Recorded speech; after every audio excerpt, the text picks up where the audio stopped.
Hello everybody, welcome to Watches with Dennis, and today I'm going to do a State of the Collection video for 2022. It was sometime in November last year that I did my first State of the Collection video. I had 12 watches at the time, if I'm remembering correctly, and currently I have 15. I thought 12 was going to be the number I would hold at, but things have changed, obviously. And don't worry, I'm going to turn the camera around and we're going to just focus on the watches. You won't have to look at me very much. But before going into that, I thought it would make a lot of sense to just quickly touch on the watches that have left my collection or I'm trying to get out of the collection. So they're not in my watch boxes anymore. They're packaged up. I'm trying to sell them, or I'm contacting watch dealers trying to do a trade. And so I don't really consider them watches. I'm not wearing them anymore. So they're not really part of the collection, even though some of them I might still technically own. So these aren't in any particular order in terms of departure or anything, but the first one I'll note is my Tudor 1926. That, of all the watches I have reviewed on this channel, remains my most popular watch review. I really like that watch quite a bit. It's just I have so many time plus date watches that I felt that one needed to go. So I ended up selling it. It actually sold very quickly. And so I unloaded that watch to free up funding to acquire something different. Another watch that I used to have is the Hamilton Khaki Pilot Pioneer Auto Chrono was the name of it. And I was probably the hardest on that watch in my last State of the Collection video. The issues were primarily the watch was just way too top heavy, I suppose is the phrase a lot of people would use. It was just way too tall and imbalanced for me on my wrist. It felt like it really belonged on someone with a larger wrist. And then that H31 movement, which is based on a very popular Valjoux chronograph, the unidirectional rotor that it relies on, the spin was very noticeable and very uncomfortable and annoying to me. So I actually gifted that watch to someone else that I thought it would much better suit. And so that watch is out of the collection. Another watch that I gifted away was my Rotary Super 7 SCUBA, I believe. Yes, Super 7 SCUBA was the name. It was my orange dial dive watch. To date, that watch remains the best loomed dive watch I have ever owned. I liked a lot about it, other than the movement. The movement's accuracy was okay. It had a kind of interesting stutter to the seconds hand, and that was a common, I can't really say it's an issue, it's just a design quirk of the movement. It didn't affect the timekeeping of it. But the issue is, I'm not a huge dive watch person. I know a lot of people are, but I felt it was pretty thick as a watch as it was, so it wasn't the most comfortable for me to wear. And I have acquired other dive watches since then, and I knew I was planning to, so I felt I should move that on. So I gave it as a gift to someone who had a much larger wrist than me that I thought would find it much better balanced than it was for my purposes. I've also been in the process of trying to sell my Zodiac Super Seawolf. This is the reference ZO9269. It's the watermelon colorway. And again, it's just, given the moves I've made with my other dive watches, there's just not really a point in my view to keep it. It's the one I was wearing the least, even though the bracelet with the butterfly clasp was really, really comfortable. The most comfortable bracelet I've owned on any of my dive watches. But I figured it needs to go along. I just haven't been wearing it. So it's one that I'm trying to unload at this time. Another watch that I ended up getting rid of is the MING. So I had a 1709 MING Massena Lab black dial collaboration. And at the time of my State of the Collection video, I noted that I wasn't really planning to get rid of that watch because it was so unique compared to everything else in my collection. The reason I ended up, and I actually traded it in for another watch that you'll see in this video, is it was just too uncomfortable. And by that, it was actually the crown. Anytime I would reach into my pockets for something, the crown would dig into my hand and I was getting this red mark, not quite a welt, but a noticeable damage to my hand. And I have all sorts of watches with all sorts of different crown sizes, small crown sizes, large crown sizes, in terms of how far they jut out or their diameter. That is the only one that has ever physically and consistently injured me. And so I was like, this is just too uncomfortable to wear. So I went ahead and I traded that watch in to get something else. And then the last watch that is no longer in my collection that I'm currently trying to sell or trade is my Rolex Oyster Perpetual 34 millimeter. That's the reference 114200, a green dial version watch. And I'd noted in the last video that I was thinking that that one might be a good one to try and unload. Currently, where prices have gone down since earlier in the year, very early in the year. That was never a hype watch, but it is a discontinued dial design. I've just not found someone that's either willing to trade at a value that I think I could get for the watch, and I only recently have listed it for sale.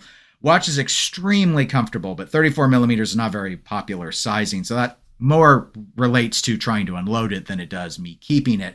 The issue that I have with it is I have real dress watches at this point, and I just don't need a small kind of sports style watch.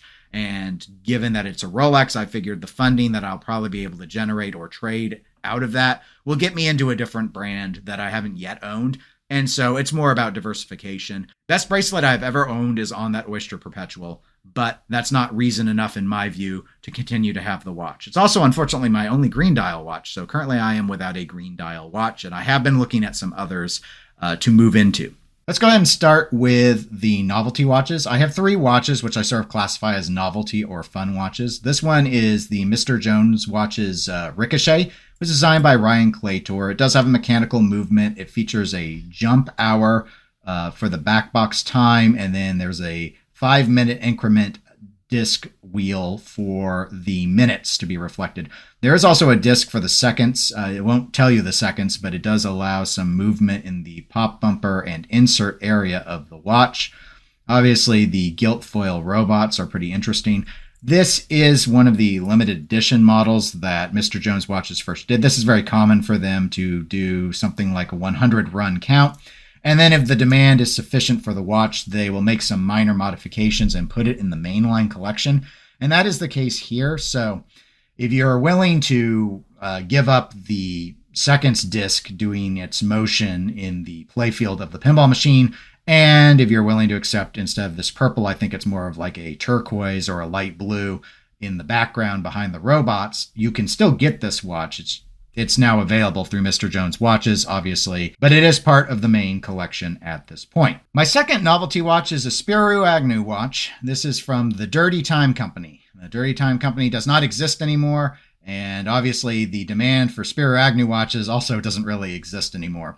It's kind of an interesting story behind this. A couple of friends of mine who I play pinball with saw one of these. I think they were out like at an antique sale or something, and they didn't buy it. They just mentioned that they saw it and they thought it was really interesting. And then another friend of mine was out somewhere and saw one available and he bought it. Now, it wasn't working when I got it as a gift. And I tried to work on this to get it to run myself. And I could only get it to run intermittently. So I actually went to a watchmaker and paid them to fix this. Now, this watch features a pin lever escapement. And for those that are not familiar, pin lever escapements were kind of the cheap watch version that existed before quartz. And these watches were first developed in 1969. So long story short, I actually paid a couple $100s to a watchmaker to get it to work well beyond the value of the watch. But I do now have a fully, highly inaccurate, functional Spiro Agnew watch. It's the story behind it's interesting. I don't have a review of this watch because what would be the point? It's hard enough to find them working, though they are readily available used in various states of disrepair. But I do have a video available that goes over the history of this watch because it is a pretty interesting idea in terms of who came up with the idea of taking the vice president of the United States and putting him on a wristwatch. And so I think the tale alone was worth telling. So I do have a video that goes into that. And I think that's far more meaningful than any review would be. My third and final novelty watch is another watch from Mr. Jones Watches that was also designed by LeCoultre. And this is the Step Right Up watch. Now, this was the first watch that Ryan actually did. This one did not enter mainline production, so they're only available as the limited run. And I actually received this as a gift from a friend of mine because I did try and buy this. However, I didn't know when they would go on sale, and I was well too late to be able to secure one directly from Mr. Jones Watches. Unlike the Ricochet watch, this one is actually powered by a quartz movement. And rather than being pinball themed, you've kind of got this old-timey carnival shooting the targets to win a prize theme that you can see depicted here on the dial. The way the time telling works here is these are both rotating discs. This top disc is the hours, so you can see currently this watch is indicating that it is approximately 10:45 because the minutes are also in 5-minute increments, much like the discs were on Ricochet. But here there are targets that the gentleman is trying to shoot. So quartz movement, I did have to change the battery on this because it had already been running for a couple of years by the time I got it. Pretty standard battery that's used, though I will note that because of the gasket to give this the water resistance that it has, I did actually have to use my case back tool to snap it back down because it was just, it's not possible, or at least wasn't possible for me to do with my fingers, which normally I can on vintage watches, but obviously this is not vintage. So anyway, just another cool design. I know Ryan Claytor's work from Pinball. He actually designed a neon sign that I commissioned him for. So I'm a big fan of his work that he's done. And so I've supported both of his watch projects, or tried to. Obviously, I could not directly support this one, but I did end up with it in my collection. And incidentally, at this stage, this is the only company, Mr. Jones Watches, that I own 2 watches from. Everything else is a one and done. All right, let's do my sports watches next. I have 7 of those, and we will start with one of the most popular sports watches available, the Casio G-Shock. This is actually the GWM 5610.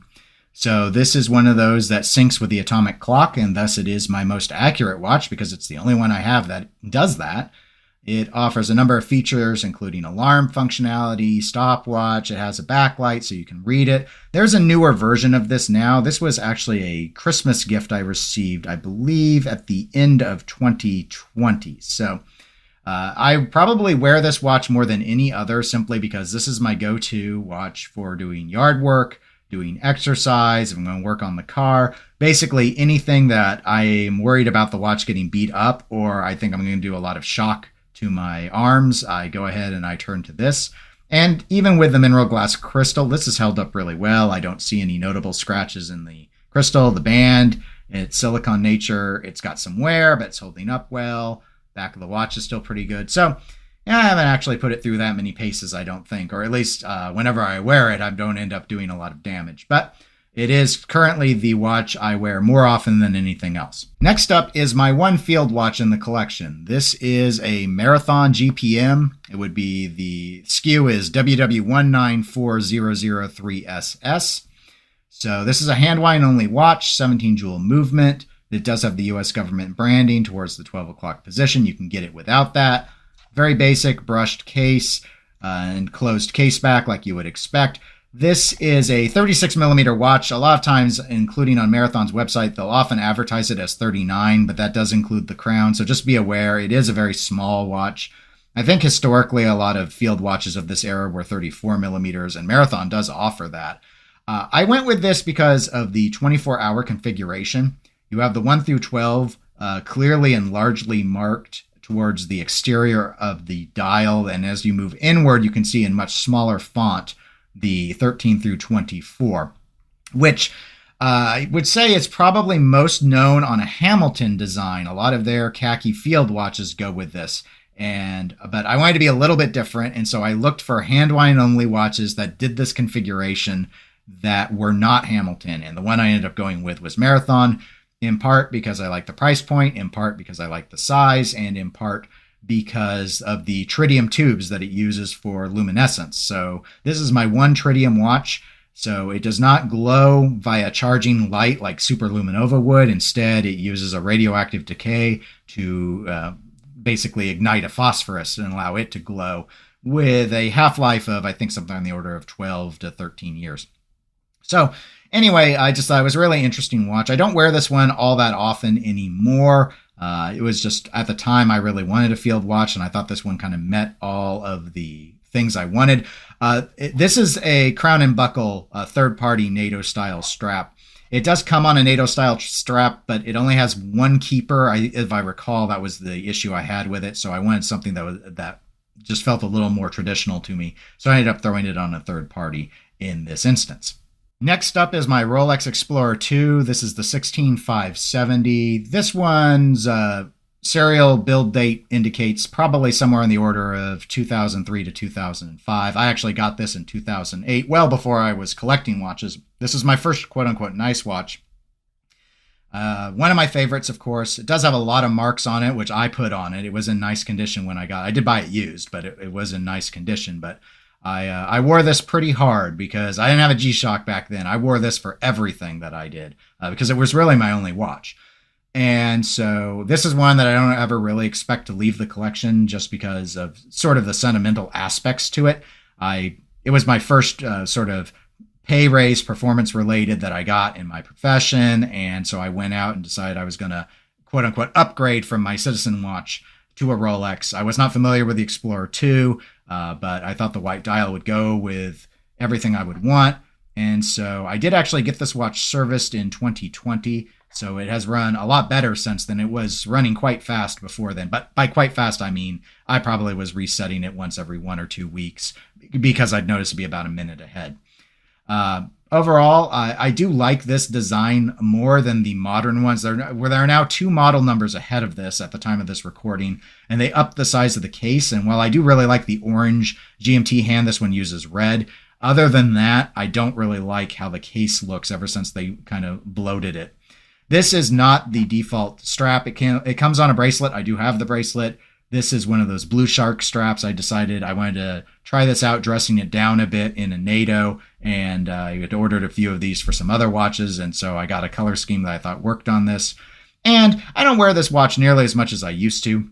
After all, I wore it for over a decade almost exclusively, but it's still one of my favorites to wear if I want something a little more robust, not pure straight dress watch, but something that's still more upper end. So I do turn to it probably at least once a month. So anyway, that is the Rolex Explorer II. Next up is my Flieger watch. This is a Stowa Flieger Classic 40 Baumuster B. So it's a 40 millimeter watch. You can see there is no markings of Stowa on the dial. The Type B version, which is what this is, has the minutes marked towards the exterior portion of the dial and quite prominently. And then the interior with a very stubby hour hand to point at them marks the hours. And that is, as I understand it, because a modification from the Type A to the Type B Flieger. The Type A's, I say, are more popular because they're more conventional and practical for civilian use. But the Germans during World War II made a modification to the design, probably because the recon officer or whoever was wearing this watch, the minutes were probably more important for their bombing runs versus the hours, and hence why they are much more prominent on this particular dial layout. This is a hand wind only watch. You actually have a lot of options with Stowa and LeCoultre for that matter, but this is using a Solita movement.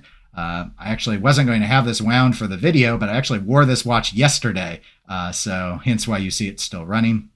But I really was interested in these. I waited during a Christmas sale in 2021 to order. I was hoping to get one on discount, and Stowa doesn't do a lot of discounts. You have to buy directly from Stowa if you want new watches.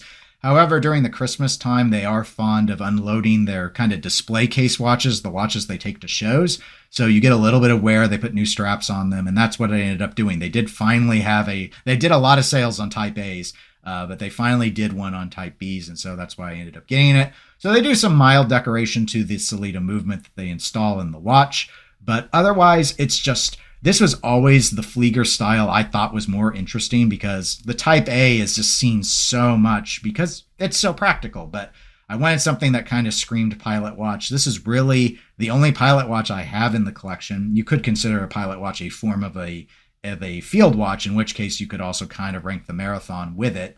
But the 40 millimeters means it's quite reasonable to wear day to day. The hand wind movement keeps this watch very, very slim. It's not my slimmest watch, but it's quite reasonable. Like, I have no problem wearing a long sleeve shirt and this slipping under the cuff.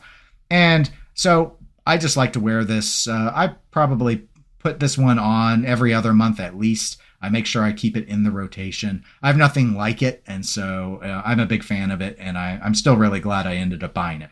Next up is my second newest dive watch in my collection. This is the Omega Seamaster 300M. If you want to know the specific reference number, I will have to read it out loud to you because I don't have it memorized. It's the 210.30.42.20.06.001. So this was the redesign that they did to these, I believe, in 2018. Very, very wearable watch. I did get a little tired of it on the bracelet. So again, you see one of these Blue Shark third-party NATO straps, which is quite comfortable, and I've enjoyed quite a bit on it. Obviously, it makes it very, very casual, but I don't need my dive watches to be my dress watches because I have dress watches that we're going to get into in this video. I actually thought the thing that would polarized me the most is the helium escape valve on this, because I've never been a huge fan of it inherently, though it is very much part of Omega's DNA design at this stage. However, I would say the biggest thing that I have a problem with is this bezel. And simply, I like the scalloped look of it. It's hard to grip, though, especially if you're wearing the watch. However, I have no back play. This is like the best play bezel of any watch I have. It's not the easiest to turn, obviously, because it's so hard to grip with the scalloping that they go with. But ceramic, good lume on it. Very unobtrusive date window and color matched. I like the wave pattern. Some people don't. I really like the wave patterns on the dial that they did. This is the gray dial variant with the blued hands. I just think it's a really standout sports watch. It's my only Omega. I was looking at these for months, and I finally saw one at a price point I was willing to pull the trigger on. And so I don't really wear this one any more than the other dive watches I have, but it was part of the logic behind getting rid of things like the Zodiac to make room for this watch, which I just find far more interesting. Now, my oldest dive watch, and probably the easiest bezel action to turn, is this, the Tudor Black Bay Bronze. This is not the 58 version. This is, I'd almost say the original, but I mean the original size. It's not, the original colorway of this actually had a tropical brown dial. This is a black dial with gilt numbers on it. I love Tudor's bronze and how it just sort of darkens and it doesn't go all green all over the place. There are some portions that get more green than others. This is not a slip under the cuff watch. It is very, very large at 43 millimeters. Not my largest watch, incidentally, but it was for quite a while my largest watch. The model number, the reference, is the M79250BA. This came on a leather strap. The last time I reviewed this, I actually had it on a size too small, because this is 23 millimeter lug width, of a crown and buckle NATO style strap, which wasn't particularly comfortable. This is a Barton silicone strap, which I got in 23 millimeters, far more comfortable. So I've enjoyed wearing the watch a lot more with it, though obviously the watch is very, very casual as it's structured. Again, it's a big bronze watch, though I don't really think you could ever dress it up as much as one might want to. But one of my favorites, my only bronze watch in the collection, and I really, really love the design. I probably would prefer the 58 size-wise, quite frankly, but that was not out at the time I purchased this watch. My final sports watch is my newest dive watch. This was a birthday gift I received, and that is the Orient Kanno. This is the RA-AA0915R19B. I did have this on my birthday list as an option because I was really impressed with the red dial. Very large size in terms of diameter, 44 millimeters. However, the lug-to-lug is actually pretty contained, so it doesn't wear quite as big as the Tudor does. Overall, it was my interest in the red dial. The bezel actually turns pretty well. It does have back play, but interesting kind of ratchety effect. It sounds different than any other dive watch I have. The movement for the price point is pretty impressive. Closed case back, obviously. On this, no lume on the triangle for the bezel insert, which is aluminum, which is a little surprising that it doesn't have the lume. At this point, though, this is my only day date watch, so I like it for that reason as well. But really, it was the red dial that I found so compelling and is why I am really glad to have this watch in my collection. Okay, and the last classification of watches in my collection would be the dress watches, of which I have 5, and probably where I've made my biggest moves this year, or so it feels. So now this is a classic one from my last video as well. This is the JLC Reverso. This one is actually the reference Q3588522. It's a monoface, so there's just the flip over like you would traditionally have with the Reverso. But it's one of my longest standing dress watches. In fact, I guess in terms of pure dress watches, it is my oldest one. Though obviously you could debate whether or not you want to count the JLC Reverso, which of course originally was a polo-related plain watch, as something that actually is a dress watch. However, in this day and age, that is how it is seen, and so that is how I see it. I really do enjoy this watch. I think this might still be in my collection the one I paid the most money for. But that aside, it's obviously very classic. The rectangular shape, the Art Deco numbers with the blued hands. It just, overall, it's one of the watches I really like to wear. It's the one I really turn to first if I'm wearing a suit. And so that really drives a lot of my decision making in terms of just how dressed up I am, whether or not this is going to be the watch that I put on my wrist. My next watch is the Grand Seiko SBGA 283. This is a discontinued watch. I did talk about this in the last State of the Collection video, and it is a spring drive. Obviously, it says so on the dial. Closed case back watch. This is a third-party strap. I really struggled with this. So the brand of the strap is named Ritchie. I actually got this pretty cheap off of the Amazon site. And the reason is it's a 19 millimeter lug-to-lug. So I tested out a couple of other straps, or this strap and one other, which I really didn't care for. That was also pretty cheap. And then, of course, I'd had it on the bracelet, which sizing the bracelet was a nightmare. The bracelet itself is not that great. I've had worse, but it's just, I thought this would also help dress this watch up a bit. So a lot of times, if I want to wear a dress style watch, which is how I treat this watch, and I want a date, I will often go with the Grand Seiko. So it is a watch that sometimes I take with me on travel. If I'm not traveling to another time zone in particular, I'll often favor using this as a really long power reserve. Of course, if I'm wearing it every day, that's not a big deal. But I've thought about maybe moving this watch along and getting another Grand Seiko, like maybe one in a different metal like titanium or something. The two things that really hold me back are, one, the champagne style dial. A lot of the other formats that I look at do not do that approach. I am a big fan of it. Of course, I always like these sunburst style dials. And then the other aspect is this is a smaller watch than a lot of the Grand Seikos. It's not quite as big. I'd say the thickness is probably about on par. However, this is a 39 millimeter watch. Many of their offerings that are kind of in this format are 40 and above. And I already feel this watch sort of wears big. So given that, I really like the proportions of this one that I currently own. This next watch, for many of you, probably does not need any introduction whatsoever. It is the Tissot PRX. This is a quartz-driven version, you can tell by the ticking seconds hand. And I really wanted to try out an integrated bracelet watch. And so I was looking at these Tissots. They had reviewed very well. They were very affordable. I did look at the mechanical versions, and the main reason I didn't go with that is, one, I didn't know if I wanted to pay about twice as much money for the mechanical movement if I wasn't totally sure I liked the watch. And then the other aspect was I didn't like the texturing of the dial. The traditional version of this watch that this is modeled off of was a quartz-powered watch, but the textured dial for me looks a little too much like we're trying to clone a Royal Oak. And I didn't want this to, well, I wanted the integrated bracelet look. I didn't want someone to look at my Tissot and think, oh yeah, he's just trying to get a Royal Oak substitute, because that was not my goal. Now, this is one of the, I believe, 40 millimeter or so sized watches. And as I strap it on here, you'll probably be able to tell. It wears, as a lot of these integrated bracelet watches do. It's not too big, but it is big.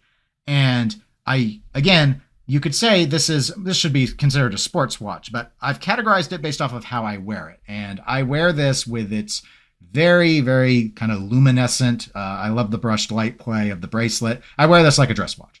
And so since I do that, that's why I've got this categorized as such.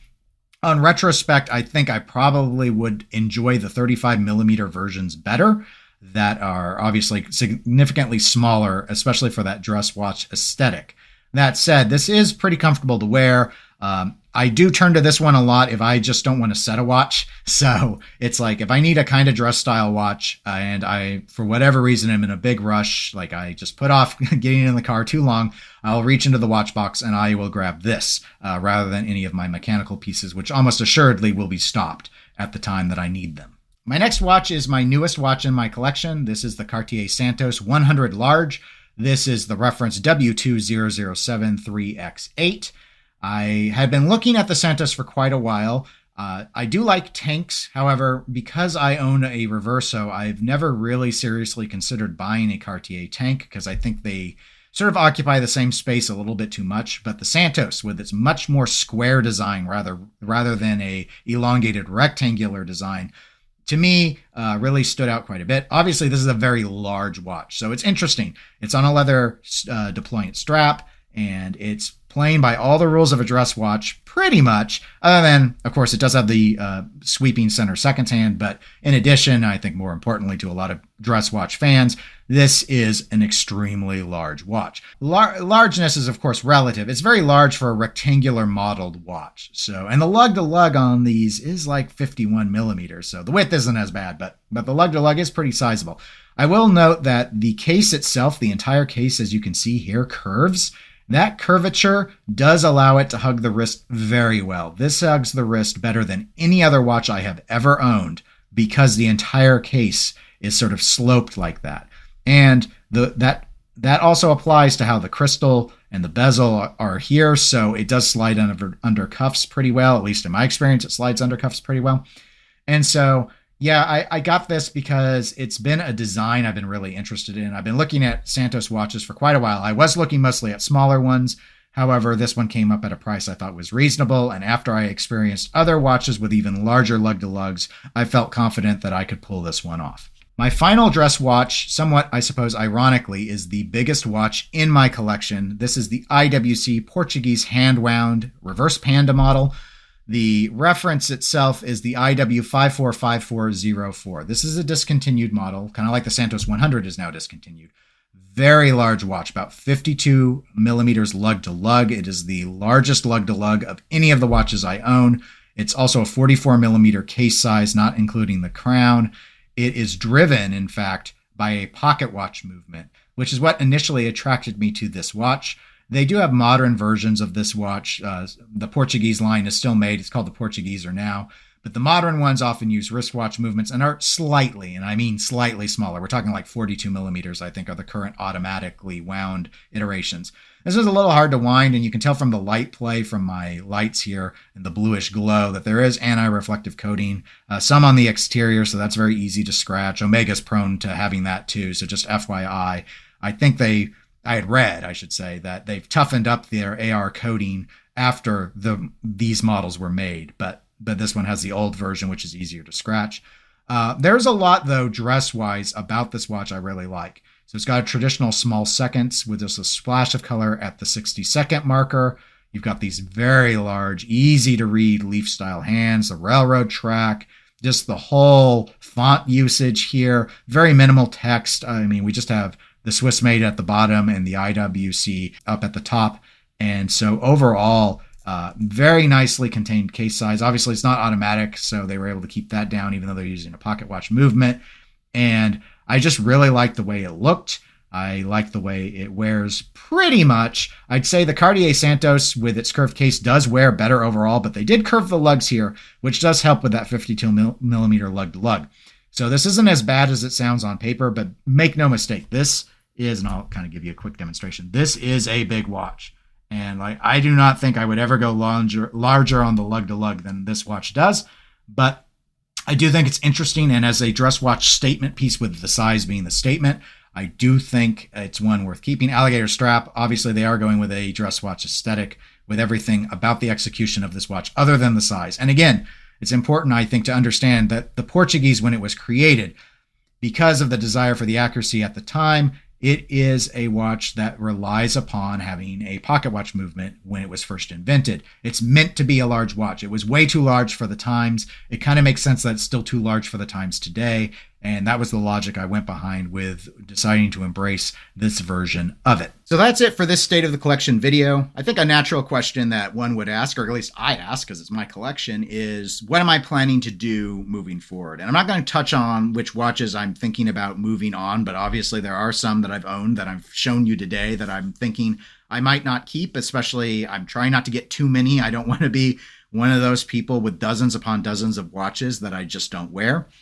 And so obviously I'll have to consider that as I move along. But in terms of what I'm thinking about moving into, the three brands I've really been looking at, and people who have watched my other videos are probably well aware of this, but Glashütte Original, I would also say Zenith, and Breitling are the three main brands that I'm looking at. And in terms of, I guess, sort of lessons learned as I've gone about collecting, I'm definitely steering clear of micro brands. And I've never been huge in micro brands. I've talked about that before, mostly because a lot of them are really into dive watches. And as I noted at the start of the video, I'm not a big dive watch person, and I've already feel like I basically got enough dive watches. Like, other than maybe a Rolex Submariner, I don't know that I would go for another dive watch at this point.